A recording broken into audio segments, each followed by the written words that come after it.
Fancy dress competition है, मुझे उसमें परी बन के जाना है। आप मुझे परी की ड्रेस दिलवा दो ना प्लीज। और हाँ, मैं ना झांसी की रानी बनूंगी, आप प्लीज मेरे लिए रानी वाली ड्रेस दिलवा दो ना। रुचि, पुन्नी, देखो तुम दोनों ना उस कंपटीशन में पार्टिसिपेट नहीं करोगी। लेकिन क्यों? अरे एक बार मैंने बोल दिया ना कि तुम उस कंपटीशन में पार्टिसिपेट नहीं करोगी तो नहीं करोगी बस। लेकिन हमारी क्लास की सारी लड़कियां पार्टिसिपेट कर रही हैं। अरे उन्हें करने दो, लेकिन तुम दोनों नहीं करोगी। चलो। मंजू, ये क्या कर रही हो तुम? अरे बिना वजह अपनी फ्रस्ट्रेशन बच्चों पर क्यों निकाल रही हो? अरे तो और क्या करूं मैं? उनकी जिद मान लूं मैं? तुम तो जानते हो ना अच्छी तरह से कि हमारे पास पैसे नहीं है। वो कंपटीशन में पार्टिसिपेट करेगी तो उनकी ड्रेस के पैसे हम कहां से लेकर आएंगे? विनोद, मेरे तो दिमाग ने काम करना ही बंद कर दिया है। चारों तरफ से मुश्किलें दिखाई दे रही है। मुझे तो ये नहीं पता कि मेरी दोनों बच्चियां और कितने दिनों तक स्कूल जा पाएंगी।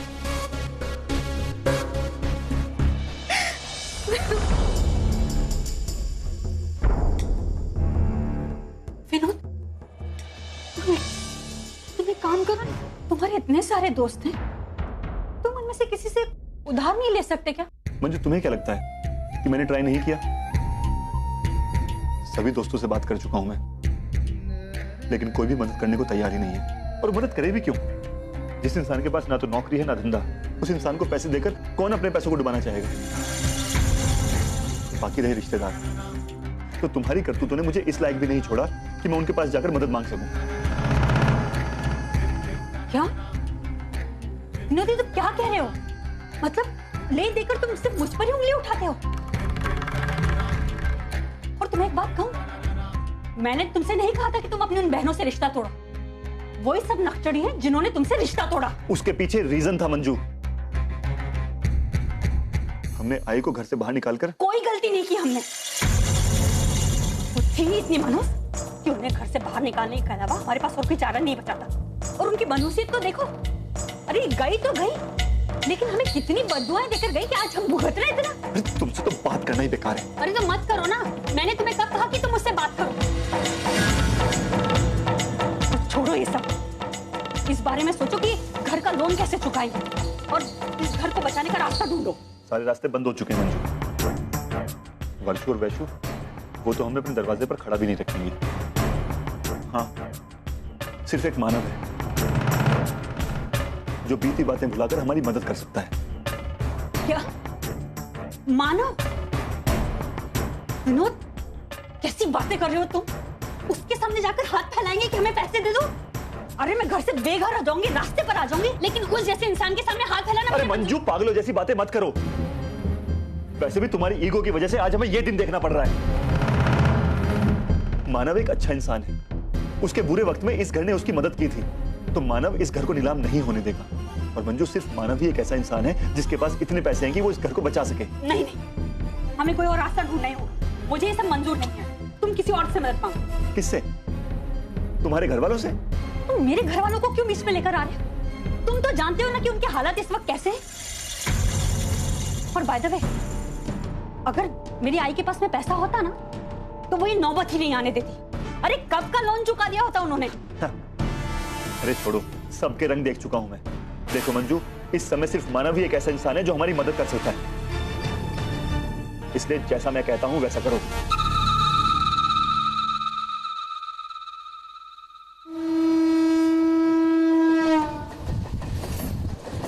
सब कहाँ है? कोई दिखाई नहीं दे। मानव आई सच्चू को स्कूल छोड़ने गई है और आपकी आई अपने किसी फ्रेंड से मिलने गई है और सोम अभी तक सो रहा है। अच्छा अच्छा, मेरा टिफिन तैयार है। हाँ, तो तुम्हें याद है ना, तुम्हें आज मेरे साथ बैंक में पेपर साइन करना। हाँ मानव, मुझे तो मैं लेने आऊंगा और फिर मैं तुम्हें छोड़ दूंगा, ठीक है? ठीक।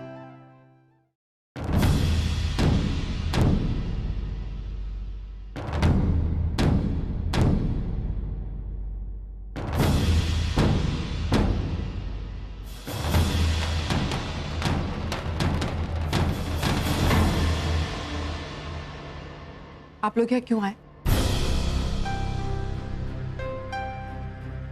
अरे चू, क्या हम अंदर आकर? एक सेकंड, अंदर आने की कोई जरूरत नहीं। जो कह रहा है वही से कहिए। अर्जु, मानव, हम बहुत बड़ी मुश्किल में फंस गए हैं। अगर तुम हमारी मदद कर सको तो। मैं जानता हूं कि इस तरह मदद मांगना गलत है, लेकिन हमारे पास कोई और चारा ही नहीं था। हम दोनों की नौकरी छूट गई है और हमारा घर। तुम्हारा घर? हाँ? नहीं विनोद, वो घर तुम्हारा कभी नहीं था। वो घर सुलोचना आई का था जो तुमने धोखे से अपने नाम पे लिखा।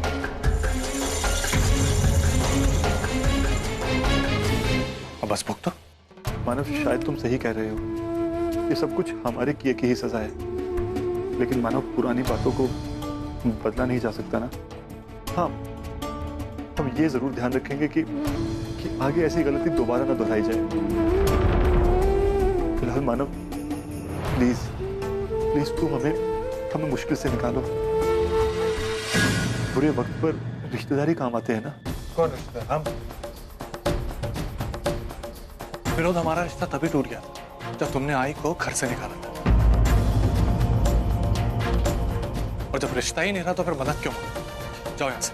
सुनाओ मानव, जितनी खरी खोटी सुनानी है सुना सकते हो तुम, लेकिन प्लीज हमारी मदद करो, वरना हम सड़क पर आ जाएंगे। आई को जब घर से निकाला था तो वो भी तो सड़क पे आ गई। जितनी रात उन्होंने सड़क पे बिताई है, उन रातों का हिसाब मांग रहे हैं भगवान। जाओ और भुगतो विनोद। अर्जु, प्लीज, तेरे दादा से गलती हो गई। प्लीज अपने दादा को माफ कर दो। मानव, इनसे कह दीजिए कि यहाँ से चले जाए, क्योंकि ना कोई मेरा दादा और ना कोई मेरी बहन है। और वैसे भी मैं अजनबियों से बात नहीं करती। और हाँ, जिन लोगों ने मेरी आई को इतनी तकलीफ दी है ना, मैं उन्हें जिंदगी में कभी माफ नहीं कर सकती। अच्छा तो बिल्कुल ठीक है, लेकिन मानो प्लीज देखो, हमारे लिए सही, कम से कम उस घर को बचाने के लिए हमारी मदद कर दो। वो घर में तुम्हारी अर्जु का बचपन गुजरा है।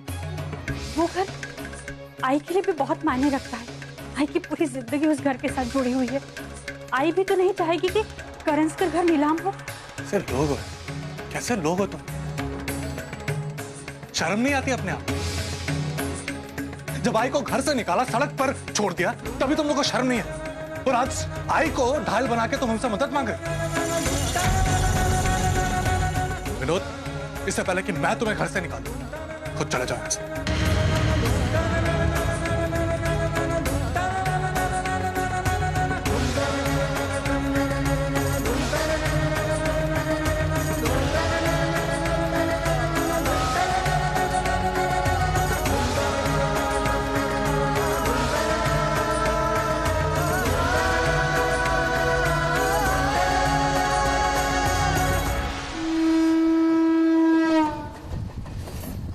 बैठिए।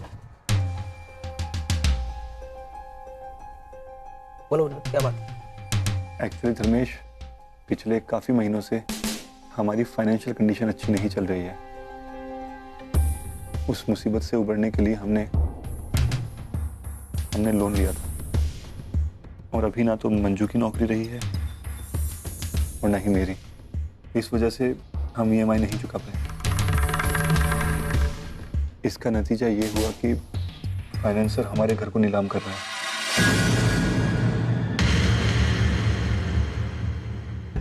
15 दिन का समय दिया है।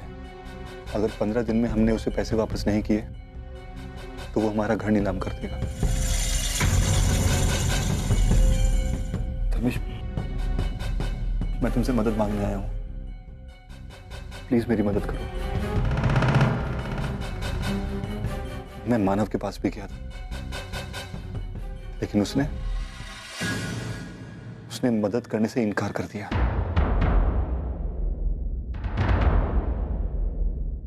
विनोद, तुम एग्जैक्टली मुझसे क्या चाहते हो? धर्मेश, मैं पैसों की मदद चाहता हूं तुमसे। मैं बस एक बार अपना घर बचा लूं, फिर तुम्हारी पाई पाई चुका दूंगा।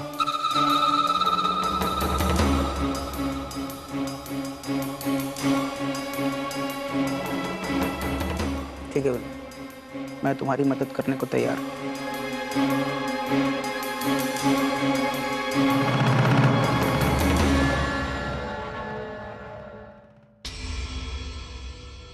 लेकिन मेरी एक शर्त है।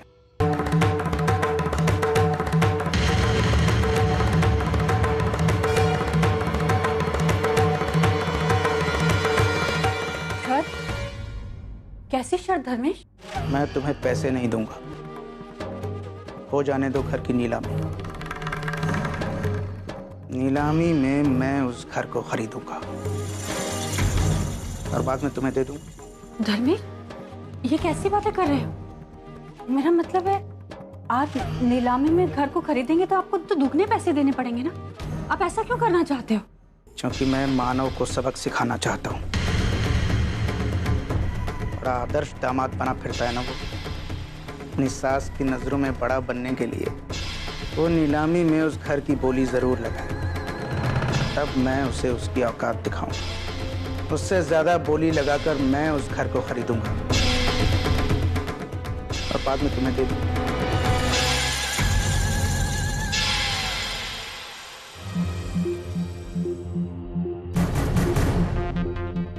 अगर तुम्हें मंजूर है तो बोलो।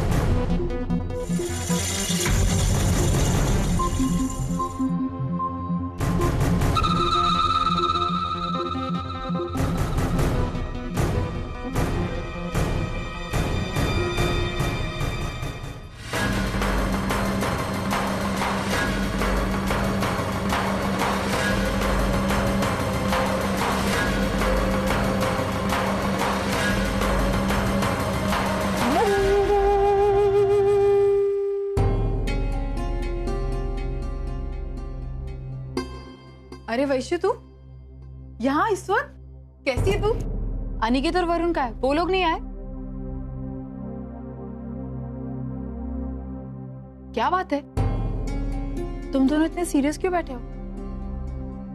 आई, क्या बात है? एक्चुअली जीजू, मुझे पता चला है कि हमारा पुराना वाला घर नीलाम होने वाला है। बस वही बताने यहाँ आई थी। भाई वो एक्चुअली मुझे इस बारे में पता था पहले से।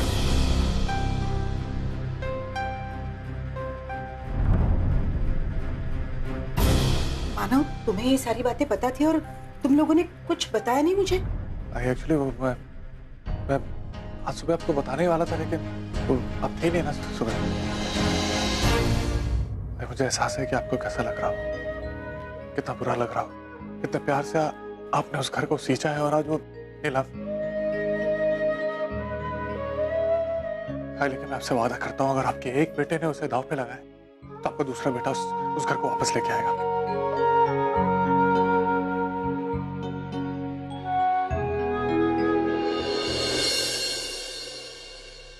विनोद दादा धर्मेश के पास आए थे मदद मांगने, और उन्होंने मदद के लिए हाँ भी कर दिया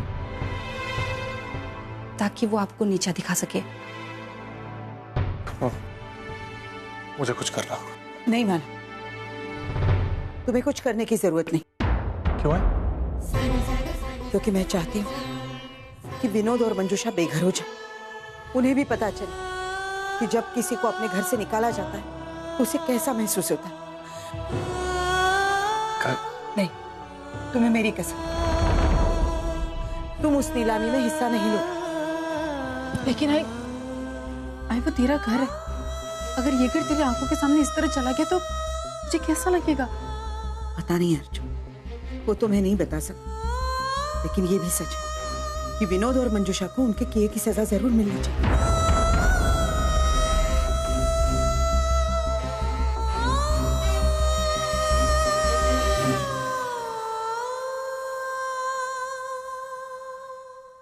आजी, मुझे मेरी सगी आई से मिलना है, मुझे उनके पास ले चलो ना।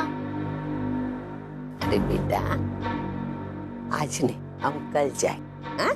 नहीं आजी, मुझे उनके पास अभी जाना है, उनसे अभी मिलना है। या तो मुझे वहाँ पे ले चलो या तो नहीं यहाँ पर बुला। अरे बेटा, अच्छे बच्चे जिद नहीं किया करते।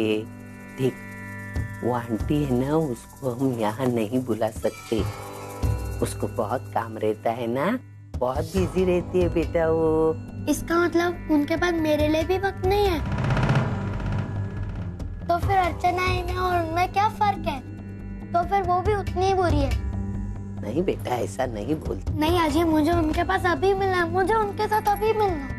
अरे ज्यादा जिद मत करना बेटा। अच्छा, मैं एक काम करती, मैं तेरी ना फोन पे बात करवा देती हूँ। 1 मिनट।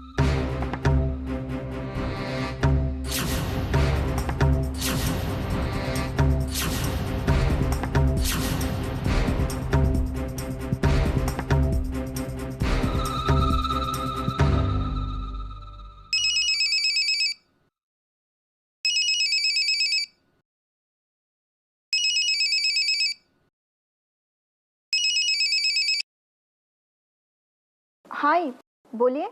अरे श्रावणी बेटा, सचिन बहुत जिद करके बैठा कि तुझसे मिलने के लिए। तो मैंने कहा आज नहीं कल मिलते हैं, क्योंकि उसकी तबीयत जरा ठीक नहीं ना बेटा। आई, क्या हुआ सचिन को? कुछ नहीं, हल्का सा बुखार आया है।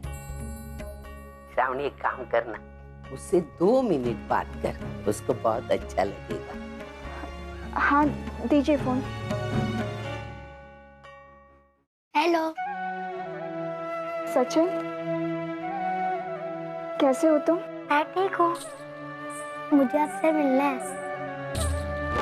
हाँ बेटा, लेकिन अभी तुम्हारी तबीयत ठीक नहीं है ना, तुम्हें अपनी आजी की बात माननी चाहिए। और जैसे ही तुम ठीक हो जाओगे, तुमसे मिलने चले आना।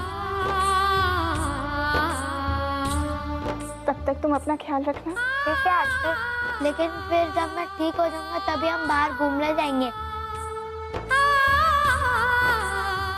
सुन लिया, बहुत जिद कर रहा था ना, इसके लिए तुझे तकलीफ दी। हाँ, बुरा मत मान बच्चा।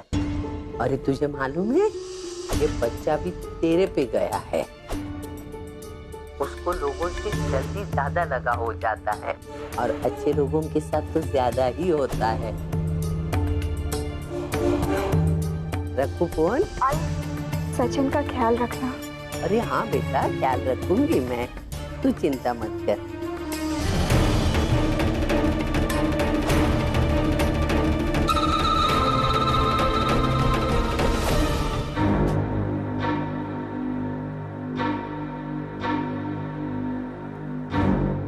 बच्चे सो गए? हाँ विनोद, सो गई दोनों। बहुत बहुत नाराज थी कि उन्हें कंपटीशन में पार्टिसिपेट करने को नहीं मिला। जैसे तैसे मैंने उन्हें समझा बुझाकर सुला तो दिया है,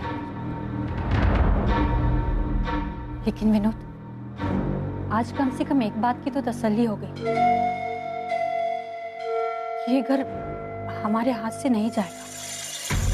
मंजू, पता नहीं क्यों, पर मुझे धर्मेश पर पूरी तरह से यकीन नहीं हो रहा है। बल्कि मुझे तो ऐसा लग रहा है जैसे हमने धर्मेश से मदद मांगकर और उसकी शर्त को मानकर बहुत बड़ी गलती कर दी।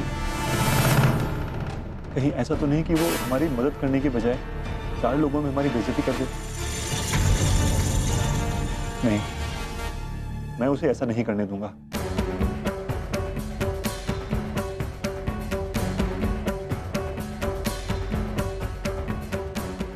अच्छा, नहीं करने दोगे तो फिर क्या कर लोगे तुम? विनोद, तुम ये बात क्यों बोल रहे हो कि वो मानव को नीचा दिखाना चाहता है, हमें नहीं?